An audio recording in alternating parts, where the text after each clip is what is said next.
Hello, this is Mr. Pointless Bro, and if you don't already have Padme, you might want to get her after seeing how monstrous this Padme deck is. And if you haven't already checked out my earlier video on how to beat the rebels every single time, it's a pretty neat video. It shows how the Empire has such a distinct advantage over the rebels, and every time you're creating a rebel deck, you gotta play around these Empire advantages. First being the ATST. You have the turret here, of course, to defend the walker. And even though my deck is almost all organics, I have it in such a way that it's not vulnerable to ATST. And you'll be able to see that in some gameplay. Oh, funny thing about Padme. I was trying out Padme before. This is the deck I was using. I was splitting Padme in half.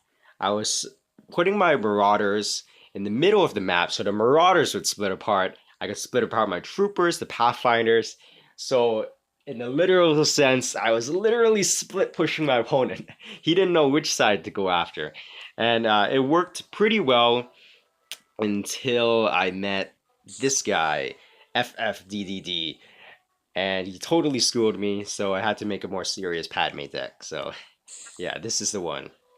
And this is the first game I'm using this deck, and it really surprised me how strong this deck is.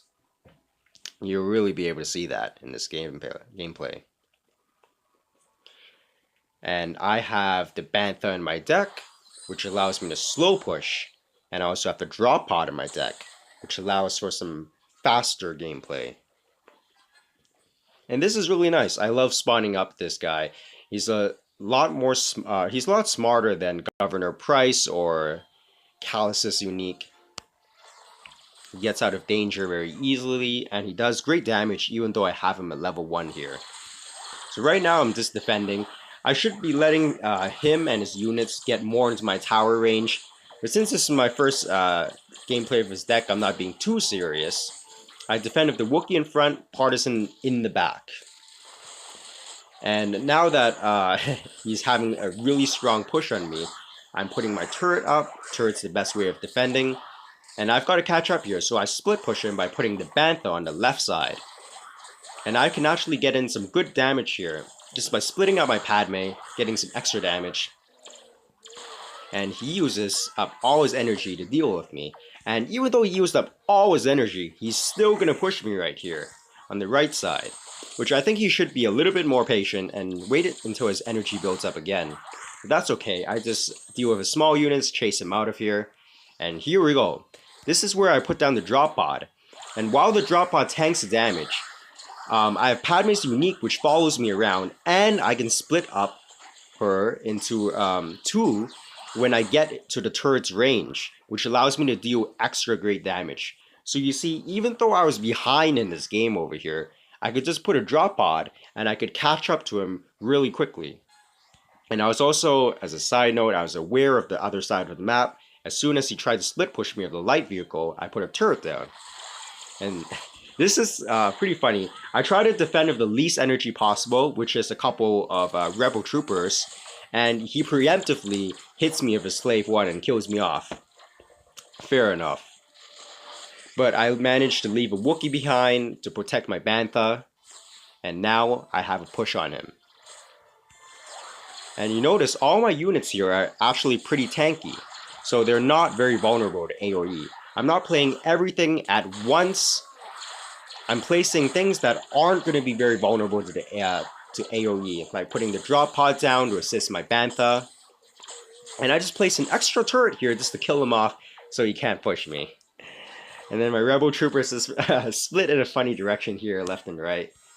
And now I'm ahead of him by one turret, so all I need to do is defend for another 20 seconds. I'm not even bothering letting his units come within turret range, because I can place some units at the back of him to slow him down as well. And he desperately tries to finish off the remainders of my troops, but he doesn't have enough time to get my last turret. And that's it. You can really see how strong Padme is when you put a Drop Pod down, and then you split her into two, and you also have your Unique following you.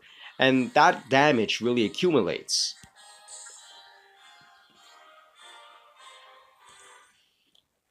And here we go. I think people are really liking Boba nowadays.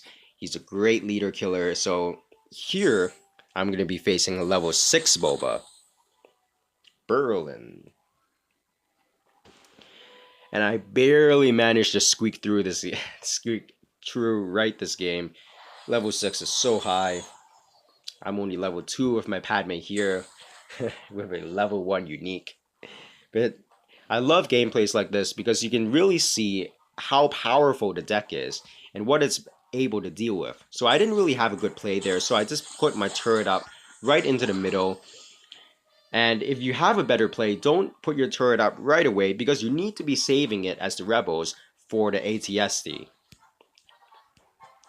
which he does have in his deck. So he's going to put the ATST up pretty soon, right about now, right?